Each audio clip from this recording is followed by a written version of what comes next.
कोई भी चुनावी मैदान में उतरते हैं, उतरने से पहले बहुत सारे ऐसे कार्य करते हैं जो जनता को सरोकार होते हैं। आपका क्या ऐसे कार्य है जिनको लेकर के आप चुनावी मैदान में उतरे? कभी भी निकलते हम अकेले निकलते हैं और जनता से अकेले, इसमें ज्यादा इंप्रेशन लोगों को लगता है कि नहीं ये लड़का वर्तमान में जो है सहरसा नगर निगम में कितने ऐसे कार्य हैं जो चुनाव से पहले हो गए? यह हाल है कि जो लोग वार्ड से चुनाव लड़ते हैं तो अपने साथ 5-10 को चमचे को ले चलते हैं, लेकिन आप जो डिप्टी मेयर का चुनाव लड़ रहे हैं वो भी अकेला और 46 वार्ड है। चुनाव जीते हारे वो तो जनता के लिए हम हैं, जनता की सेवा कर ही रहे हैं, तो आप अपना काम करें।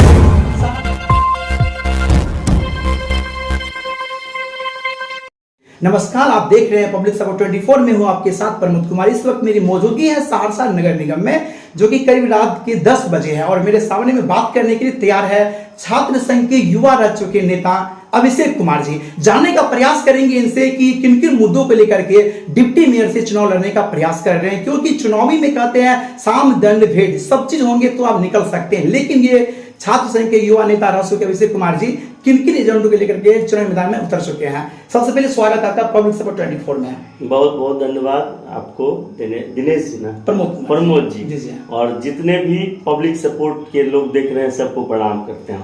सर, मेरा पहला सवाल ये है कि आप जो है डिप्टी चेयरमैन से चुनाव लड़ रहे हैं, डिप्टी मेयर से, यह बताइए किन किन एजेंडों के लिए चुनाव लड़ रहे हैं आप? क्या एजेंडा आपका है? बिल्कुल, देखिए एजेंडा साफ है मेरा, क्योंकि ये पद जो है इस पद पे काम करवाना है, ना कि काम करना है। इलेक्टेड पद है, इस पे काम करवाना है। और जब भी हम आएंगे तो जो यहाँ की जो प्रमुख समस्याएं हैं, चूंकि मैं उससे रूबरू हूँ, 2000 ईस्वी से यहाँ पे हूँ और यहाँ पे देख रहा हूँ जल जमाव का समस्या हो, लाइट का समस्या हो, सड़क का समस्या हो, उसको हम समाधान करने का कोशिश करेंगे। और यही प्रमुखता से हम ले रहे हैं कि हर एक वार्ड में लाइब्रेरी खोलने का मेरा वो सपना है। ये तो पब्लिक ऑफेंस, हर एक वार्ड ये पब्लिक ऑफेंस की बात है और इसमें हम सब मिलकर, इसमें मैं जीत के आऊँ हार के आऊँ ये कोई बात बड़ी बात नहीं है। मैं हार के भी आता हूँ, जीत के भी आता हूँ, इससे कोई मतलब नहीं है। मैं मेरा खोलने का सपना है और सब लोगों से चंदा करके मैं खोलने का, एक जगह खाली तय कीजिए, चाहे वो कोई भी जगह हो, चाहे वो पवित्र स्थल, मंदिर हो, मस्जिद हो, या फिर कोई भी स्थल, ऐसा स्थल हो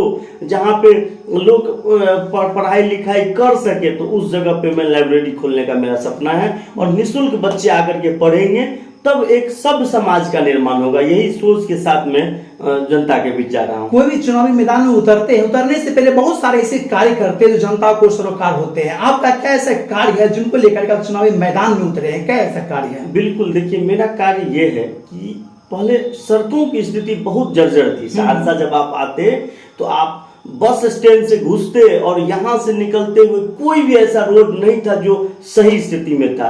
उसके लिए लगातार 2020 से 2019 से अभी भी हम आपको फोटोज वगैरह, वीडियोज वगैरह दिखा देंगे, जिसमें हम लगातार आंदोलन करते रहे हैं। चाहे वो डीएम के पास जाना हो, कैसे करना, पीडब्ल्यूडी डिपार्टमेंट जाना हो, लगातार लोगों का जो ये सड़क की स्थिति थी, सड़क की स्थिति के लिए लड़े हैं। आप लड़े हैं? बिल्कुल लड़े हैं। और सड़क कई हद तक मैं भी और सरकार की भी इस पे आंखें खुली और आज सड़कें बहुत अच्छी स्थिति में है। तो ये बताइए सर, वर्तमान में जो है सहरसा नगर निगम में कितने ऐसे कार्य हैं जो चुनाव से पहले हो जाना चाहिए था, क्योंकि ये नगर पालिका था और नगर निगम बन चुका है?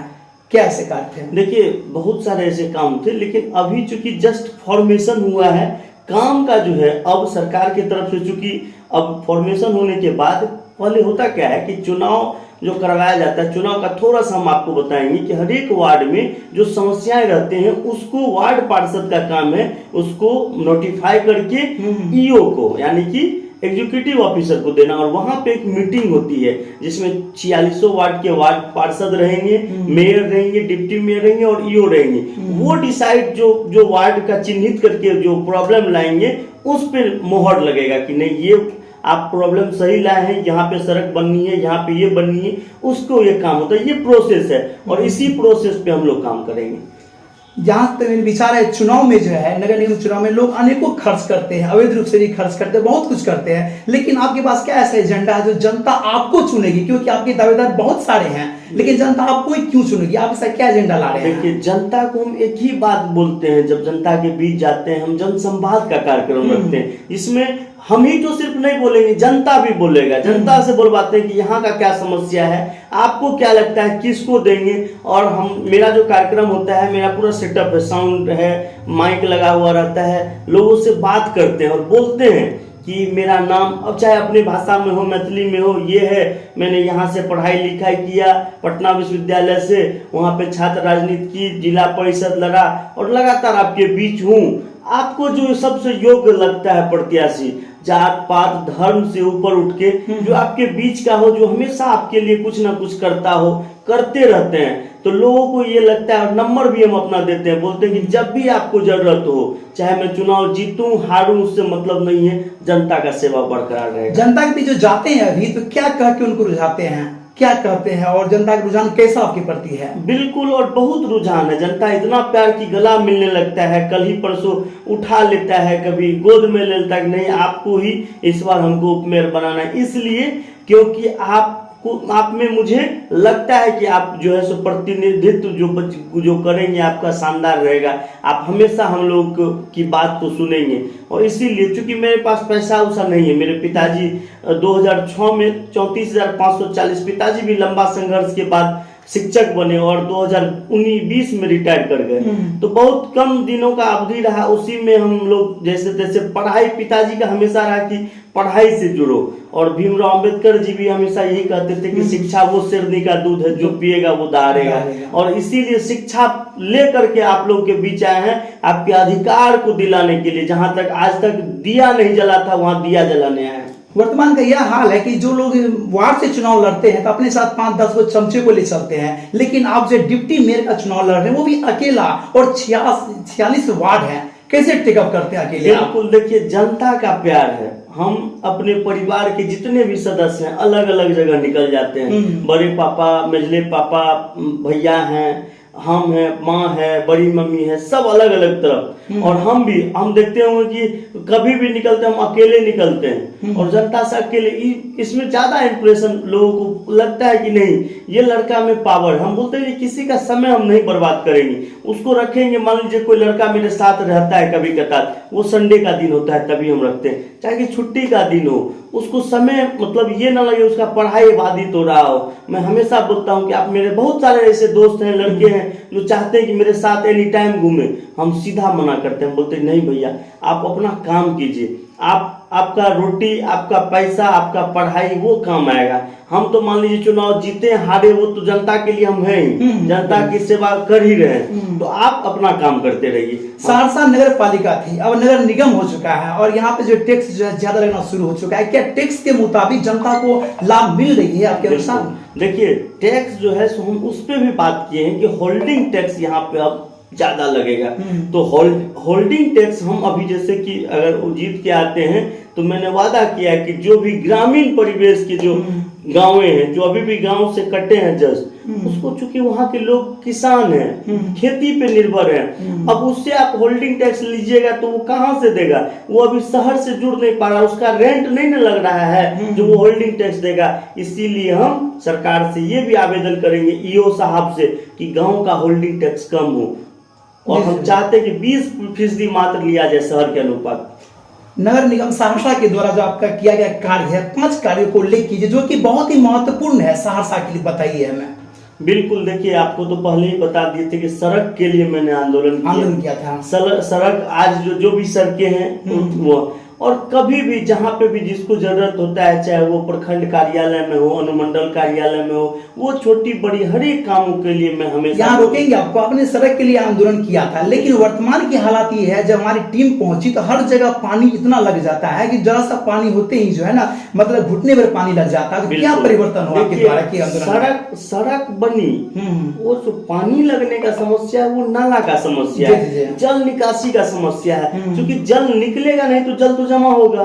तो जल निकासी के लिए हम विभिन्न पर्यावरणविद जो हैं, अनिल मिश्र हैं, अरविंद झा जी हैं, पंकज कुमार चौधरी जी हैं, इन लोगों का रोड मैप जो है, जो किस तरह से पानी निकाला जाए, उन लोगों जो शोध किए हैं, रिसर्च किए हैं, जल पे पानी को कैसे, पानी का बहाव कैसे ठीक होगा, उसके लिए हम चाहते हैं कि काम उन्हीं का रोड मैप लागू करके, ताकि शहर से पूरा जल जमाव की समस्या सही हो। हमें ये बताइए, अगर जनता आपको यहाँ पे सरताज आपको पहनाती है और आपको मौका देती है तो मुख्य काम क्या कीजिएगा? 5 कार्यों का उल्लेख कीजिए जो कि बहुत ही महत्वपूर्ण हो सहरसा नगर निगम के लिए। 5 कार्य गिन के बताइए। बिल्कुल, देखिए आपको तो ये पहले अभी बता रहे हैं आपको प्रमोद जी, क्योंकि यहाँ पे जो उप महापौर का पद है ये सिर्फ सपोर्टिंग पद है। ये आप किसी भी गलत चीज का विरोध कर सकते हैं या सपोर्ट कर सकते हैं। हाँ। और मैं अगर जीत के आता हूं तो आपको ये लगना चाहिए कि मेयर से मैं मेरा जो 5 प्राथमिकताएं हैं उसको पहले लागू करवाएंगे, क्योंकि मेरे बिना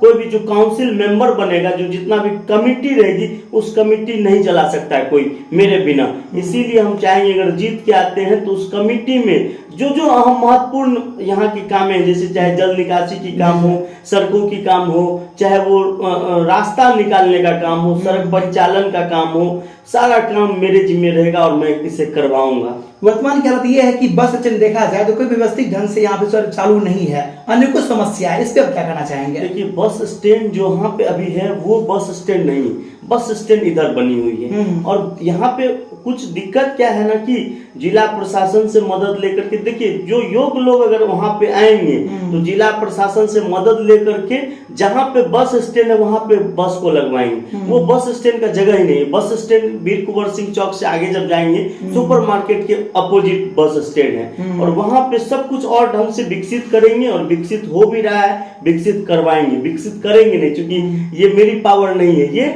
सरकार ही कर सकती है, और वहां तक हमारी मांग को हम अपना रखेंगे और काम करवाएंगे। सहरसा नगर निगम जनता को देख रही है, हमें उनको क्या संदेश आप देना चाहेंगे? महत्वपूर्ण संदेश क्या देना चाहते हैं, उनको देने का प्रयास कीजिए। सभी सहरसा वासियों को हम प्रणाम करते हैं, और हम अभिषेक कुमार उप महापौर से प्रत्याशी हैं, और आप लोगों को जो लगे कि सबसे योग्य प्रत्याशी है, जो लगे कि जात पात धर्म नहीं करता है, वो जातिवादी नहीं हो, जो कुंठित मानसिकता का नहीं हो, जो जलनशील ना हो, उसको आप मेयर पद पे, उप मेयर पद पे चुनाव दे जिताएं।